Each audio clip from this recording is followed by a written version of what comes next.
Commander Jake Morrison had been staring at the same transmission for 20 minutes now. The blue glow from the holographic display cast strange shadows across his weathered face as he watched the alien ambassador plead for help. Luna stations.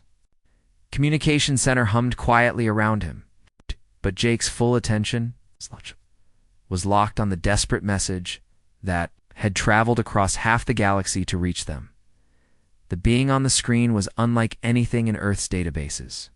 Ambassador Lyria stood nearly 7 feet tall, her skin shimmering like oil on water, changing colors as emotions played across her delicate features. Her large eyes, almost twice the size of human eyes, were filled with tears that sparkled like diamonds as they fell. When she spoke, her voice carried a musical quality that the universal translator couldn't quite capture, but the raw emotion came through perfectly. Jake had seen plenty of distress calls in his 15 years stationed. On Luna, pirates demanding ransom, colonies running low on supplies, merchant ships with engine failures. This was different. This wasn't someone asking for rescue from a bad situation. This was an entire civilization begging someone, anyone, to save them from complete extinction. Behind him, Lieutenant Billy Chen worked frantically at his console, fingers dancing across the holographic interface as he pulled up star charts and analyzed the data packet that came with Lyria's message. Billy was young, barely 25, but he had the best analytical mind Jake had ever worked with. The kid could spot patterns in data that veteran officers missed. "Sir, you need to see this," Billy said, his voice cracking slightly. "The Void Swarm isn't just attacking random targets. Look at their pattern of movement." Jake walked over to Billy stationed and studied the three-dimensional star map floating above the console. Red dots marked the destroyed Zephyrian colonies, while yellow dots showed the worlds currently under attack. The pattern was methodical, calculated. The Void Swarm was systematically working their way through populated systems, leaving nothing but empty husks behind. "They're not raiders," Jake realized, his stomach dropping. "They're exterminators." Lee nodded grimly and pulled up the detailed scans from the destroyed worlds. Every planet they've hit is completely stripped. No atmosphere, no water, no life of any kind. It's like they suck out everything that makes a world livable and move on to the next target. Jake studied the tactical data more carefully. The Zephyrians had managed to record some of the attacks before their monitoring stations went dark. The Void Swarm ships were massive, organic-looking vessels that seemed to grow rather than being built. They landed on planets like a plague of locusts, deploying millions of smaller units that consumed everything in their path. "What about survivors?" Jake asked, though he already dreaded the answer. "That's the worst part, sir." Billy's hands trembled slightly as he brought up another set of data. "They don't just kill people. Scans show that they capture living beings and do something to them. Change them somehow. Turn them into more of those creatures." Jake felt his jaw clench. He'd fought against slavers before, but this was something far worse. The Void Swarm wasn't just conquering territory or taking prisoners. They were erasing entire species from existence, converting them into weapons against their own people. The communication console chimed softly. Lyria's message began playing again. Jake watched her struggle to maintain composure as she described the fate of her people. Her hands shook as she held up images of Zephyrian children, their innocent faces trusting and hopeful. Many of those children were probably gone now, either dead or transformed into something unrecognizable. "Our military consisted of 12 patrol ships," Lyria continued in the recording. "They were designed for rescue operations and scientific research. The Void Swarm destroyed them all in less than an hour. We never stood a chance." Jake turned back to Billy. "How long do we have before they reach the core Zephyrian worlds?" Billy ran quick calculations, based on their current speed and pattern. "Maybe 3 weeks, for if they get slowed down by resistance, but ... He gestured helplessly at the data. "There isn't any resistance left." The weight of the situation settled on Jake's shoulders like a lead blanket. Somewhere out there, millions of innocent people were waiting to die. Their only crime was existing in the path of a force that viewed all life as nothing more than raw material to be harvested. He made his decision. Admiral Rebecca Brooks had spent 43 years in the military, fought in 7 major conflicts, and seen things that would give most people nightmares. But standing in front of the Human Defense Council that day, looking at the holographic evidence of what the Void Swarm had done to innocent worlds, she felt a cold rage building in her chest that she'd never experienced before. The council chamber was packed. Representatives from every major colony, military commanders from all branches of service, and civilian leaders who rarely agreed on anything sat in tense silence as Rebecca walked them through the intelligence report. The massive holographic Display behind her showed a 3-dimensional map of known space, with angry red scars marking where entire solar systems had been consumed. "Ladies and gentlemen," Rebecca began, her voice steady, despite the horror she was about to describe. "What we're looking at isn't warfare as we understand it. This is industrial-scale extinction." She gestured to the first set of images, and the room fell completely silent. The pictures showed what had once been a thriving Zephyrian colony world called Haven's Rest. Now it looked like a stripped mine, the size of a planet. The oceans were gone, the atmosphere was gone, even the topsoil had been harvested down to the bedrock. "The Void Swarm doesn't fight wars," Rebecca continued. "They harvest every organic molecule, every drop of water, every breath of oxygen gets processed and absorbed into their collective. But that's not the worst part." President Martinez, a man who'd seen his share of classified briefings, visibly paled as Rebecca brought up the next set of data. "Admiral, are you telling us they're eating people?" "Worse than that, sir." Rebecca's jaw tightened. "They're converting them. Our analysis of the biomechanical signatures suggests that captured beings are surgically altered and integrated into their collective consciousness. They become part of the swarm, but they retain enough of their original memories to feel pain and terror." General Thompson, the head of military operations, leaned forward in his chair. "How many confirmed casualties are we looking at?" Rebecca pulled up the population estimates. The conservative numbers: 47 billion sentient beings across the destroyed worlds, but based on intercepted transmissions from planets currently under attack, the actual number is probably closer to 60 billion. The room erupted in shocked murmurs. 60 billion people. That was more than 8 times Earth's entire population. Wiped out in less than 2 years, Colonel Lisa Parker, representing the Special Forces Division, raised her hand. "What kind of military resistance have they encountered?" "Minimal to none," Rebecca replied grimly. The Zephyrian Alliance had what they called a peace fleet, basically rescue ships and research vessels. No weapons beyond basic defense systems. The other species in their region were similarly unprepared. Most of their civilizations haven't fought a real war in centuries. She switched to tactical analysis data that her intelligence teams had compiled. The Void Swarm strategy is simple but effective.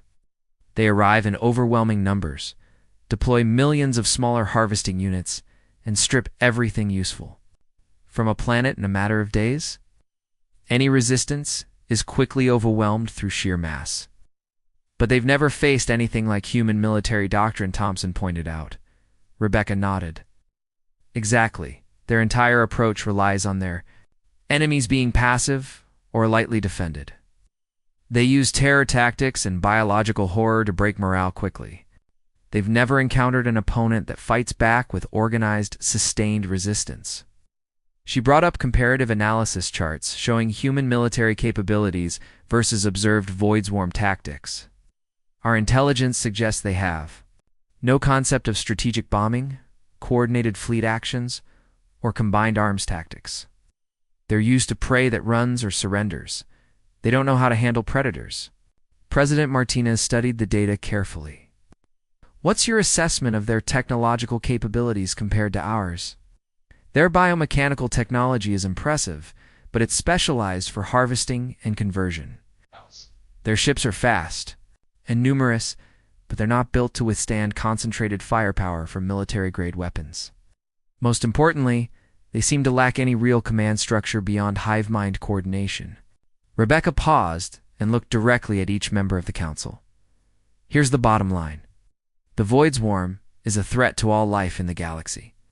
They don't negotiate, they don't take prisoners in any meaningful sense, and they don't stop until Everything is consumed. If we don't act now, they'll eventually reach human space.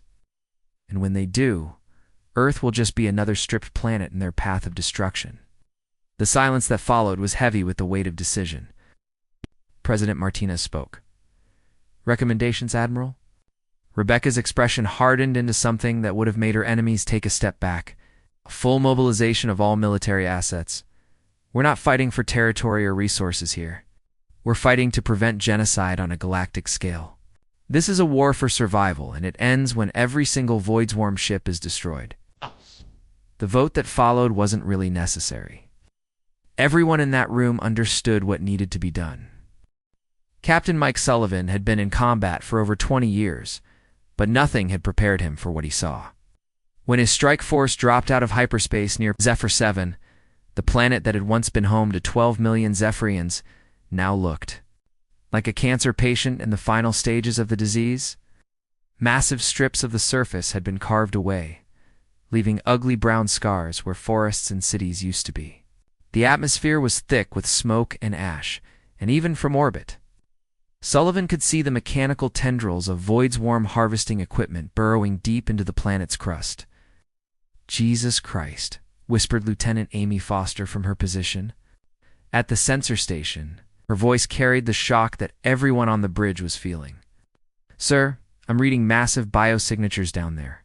They're not just taking resources, they're processing the entire ecosystem. Sullivan gripped the armrest of his captain's chair tighter. The intelligence briefings had described what the Voidswarm did to conquered worlds, but seeing it firsthand was different. This wasn't war as humans understood it. This was systematic consumption of everything that made a world alive. Swarm ships detected, Amy continued, her professional training taking over, 37 vessels in total. Most of them are clustered around the main harvesting sites. They appear to be some kind of biomechanical hybrid design. Commander Ryan Walsh, Sullivan's first officer and oldest friend, moved to stand beside the captain's chair. Ryan had served with Sullivan since their academy days, and the two men could communicate with just a glance. Carried 15 years of shared combat experience and a mutual understanding of what needed to be done. They haven't even acknowledged our presence, Ryan observed, studying the tactical display. Look at their formation. They're completely focused on the planet. Not a single ship has moved to intercept us. Sullivan watched the enemy vessels through the main view screen. The Voidswarm ships were unlike anything in human military databases. They looked grown rather than built, with organic curves and surfaces that seemed to pulse with their own life. Massive tentacle-like structures extended from their hulls, connecting them to the harvesting operations on the planet's surface. They moved with the confidence of predators who had never encountered anything that could fight back. Sir, Amy reported, I'm detecting human-readable transmissions from the surface. Weak signals, but they're there. Some of the population is still alive? That changed everything. Sullivan had come here expecting to find a dead world and maybe get revenge for the billions who had already died. Learning that people were still fighting for their lives down there, still hoping for rescue after 3 days of hell, hit him like a punch to the gut. They're treating us like every other species they've encountered, Ryan said quietly. Just another group of primitives who will run away once they see what they're up against. Sullivan's expression hardened into something his crew recognized from their worst battles. It was the look he got when someone made the mistake of underestimating humanity's capacity for violence. Amy, get me a direct line to all ships in the strike force. Channel open, sir. Sullivan keyed his communicator, and his voice carried across the entire human fleet. All ships. This is Captain Sullivan. The enemy has 37 vessels focused on harvesting operations. They have not moved to engage us because they assume we're going to run away like everyone else they've encountered. They're about to learn. Why, that's a very bad assumption? He paused, watching as his ships moved into attack formation with the precision of a machine built for war. Rules of engagement are simple. Anything that's part of the Voidswarm dies. Anything that's trying to hurt innocent people dies. We're not here to capture territory or negotiate terms. We're here to show these monsters what happens when you mess with people under humanity's protection. The response from his fleet commanders was immediate and unified. Ship after ship reported, ready for combat, weapons systems charged, Marines prepared for planetary assault. Sullivan could feel the collective anger of his crews, the shared outrage at what they were seeing. "Let's educate them about human warfare," Sullivan ordered. "All ships, weapons free. Show them what coordinated military force looks like." What happened next would later be studied in military academies. Cross-human space as a perfect example of overwhelming firepower applied with surgical precision. The human fleet unleashed destruction on a scale the Void's Worm had never imagined possible. Kinetic weapons accelerated to near-light speed, punched through biomechanical holes like paper. Plasma cannons carved through enemy formations with mathematical precision, while point defense systems created walls of deadly energy that nothing could penetrate. But Sullivan's fleet wasn't just destroying the enemy ships. They were doing it while simultaneously launching rescue operations, coordinating with survivors on the surface, and making sure that every shot fired protected rather than endangered the people they'd come to save. President Martinez was halfway through his morning coffee when every screen in the White House went black.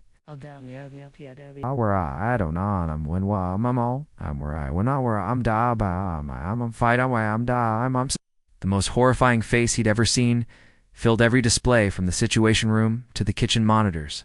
The creature that called itself the Void's Worm Queen looked like something from humanity's worst nightmares, part insect, part machine, part rotting flesh.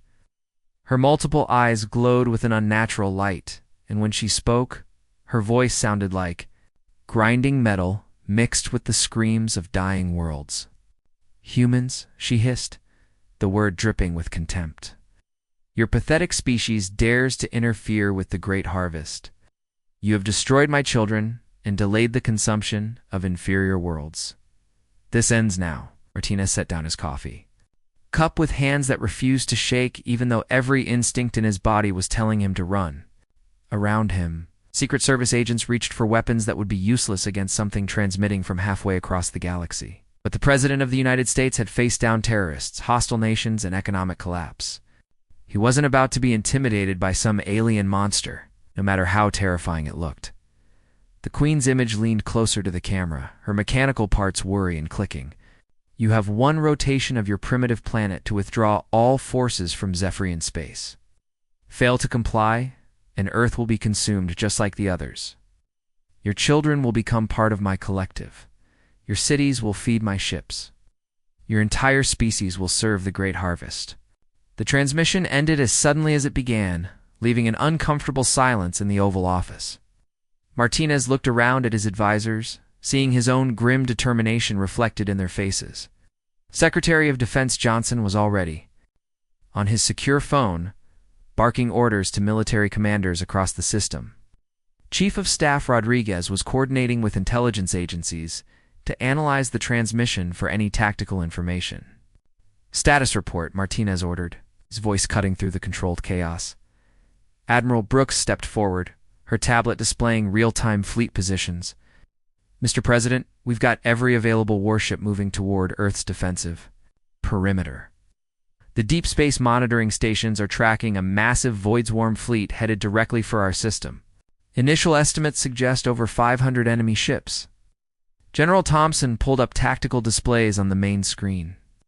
"Sir, they're not just coming for Earth.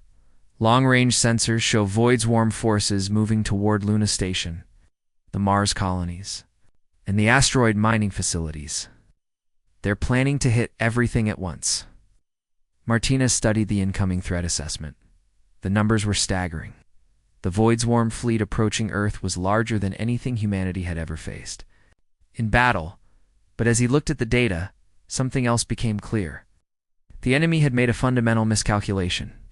"They think threatening Earth will make us surrender," Martinez realized, a cold smile spreading across his face. "They don't understand humans at all." Brooks nodded grimly. "Yeah, that's exactly right, sir. Every species they've encountered so far has been peaceful. They assume that showing overwhelming force will make us back down like the others did." Instead, Thompson added, "They've just told every human in the galaxy that our families are in danger. They've turned this from a rescue mission into a fight for survival." Martinez walked to the window overlooking the White House lawn, where he could see normal people going about their daily lives, completely unaware that alien monsters were heading toward their planet with the intention of turning them into biomechanical slaves. The thought filled him with a protective rage that surprised him with its intensity. "Gentlemen, send a message to every fleet commander, every colonial government, and every human settlement from here to the Outer Rim," Martinez said, turning back to face his advisors. "Operation Reckoning is now authorized. Full mobilization of all military and civilian assets, every ship, every weapon, every person willing to fight." Within hours, something unprecedented in human history began to take shape. The largest military fleet ever assembled started converging on Earth's system. But they weren't coming to defend the homeworld. They were gathering for the largest offensive operation in human military history the Voidsworm Queen had expected. Her ultimatum to terrify humanity into submission. Instead, she had awakened something that had been sleeping in human DNA since their ancestors first picked up rocks to defend their caves. She had threatened their children, their homes, their very existence. And now she was about to discover why every predator species on Earth had learned to fear the bipedal apes who refused to run away when cornered. Over 2,000 human warships began moving toward the Voidsworm's home territory, carrying with them the collective fury of an entire species that had just been told their families were going to die. Colonel Lisa Parker had seen plenty of horrific things during her military career, but nothing had prepared her for the inside of the Voidsworm Queen's fortress. The walls were made from what looked like bone and metal fused together, creating a twisted architecture that hurt to look at. Worse yet, she could see faces in the walls, the remains of conquered species that had been incorporated into the structure itself. This wasn't just a military base. It was a monument to genocide built from the bodies of the Queen's victims. Fortress stretched for miles in every direction, a massive tumor growing on what had once been a beautiful planet. As Lisa's assault team fought their way through the twisting corridors, they passed room after room filled with horror. Harvesting chambers where living beings were slowly converted into biomechanical drones. Processing centers where the memories and personalities of entire species were cataloged and stored like books in a library. And everywhere the sound of machinery grinding away, continuing the work of extinction even as the fortress came under attack. "Move, move, move," Lisa shouted to her Marines as they cleared another section of the complex.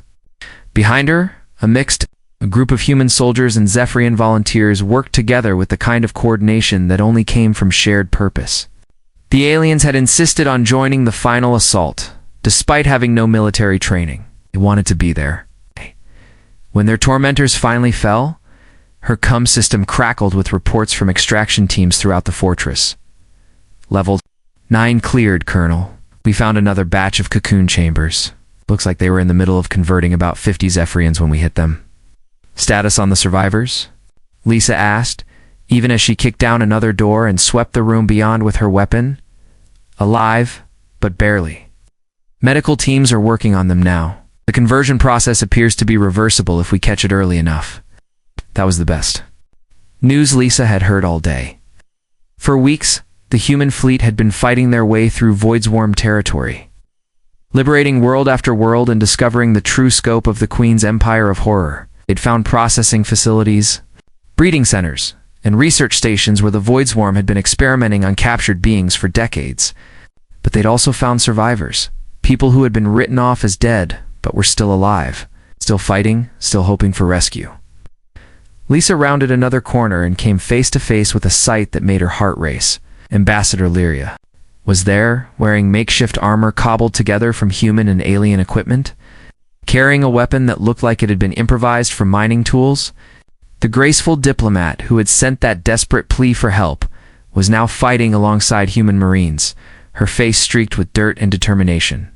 "Colonel Parker," Lyria called out, relief evident in her musical voice. "We've cleared the detention levels. The last of my people are free.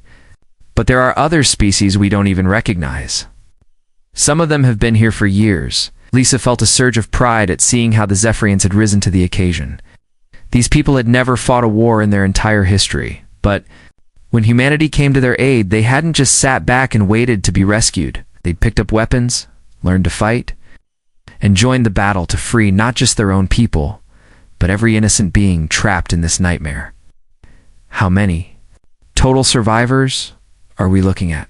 Lisa asked, as they moved toward the central command structure. Over 3,000 confirmed so far, representing at least 12 different species. Some of them are from worlds we thought had been completely consumed decades ago. The implications hit Lisa like a physical blow. The Void Swarm hadn't just been killing entire civilizations. They'd been keeping samples alive, preserving representatives of each conquered species, like specimens in a twisted museum. The Queen had been collecting intelligent life forms the way a child might collect insects, pinning them in place and studying them while their worlds burned. Above them, the fortress shuddered as Admiral Brooks' flagship delivered another devastating bombardment to the Queen's central command tower. The biomechanical structure actually screamed, as critical systems failed and the Queen's control over her empire began to collapse. Across 17 star systems, Void Swarm ships suddenly found themselves operating without central coordination, easy prey for the human fleets that had been systematically hunting them down. Lisa helped a small alien child to safety. Wei, the little being, instinctively trusted her, despite never having seen a human before. Around them, the fortress was coming apart as explosions rocked the foundation, and the Queen's final desperate attempts to maintain control failed, one by one. Colonel Ambassador Lyria said quietly as they watched human medics treating survivors. From dozens of different worlds, how can we ever repay this debt? Your people traveled across the galaxy to save us. Many of your soldiers died fighting for people they'd never met. Lisa looked around at the scene of liberation unfolding before them. Human Marines were sharing their rations with alien children. Safarian volunteers were helping human medics communicate with survivors who spoke languages no one had heard in decades. Species that had been enemies of the Void Swarm were working together to build something better from the ashes of their Tormentor's empire. Ambassador, Lisa said with a tired smile. You don't owe us anything. Someone asked for help. That's what we do.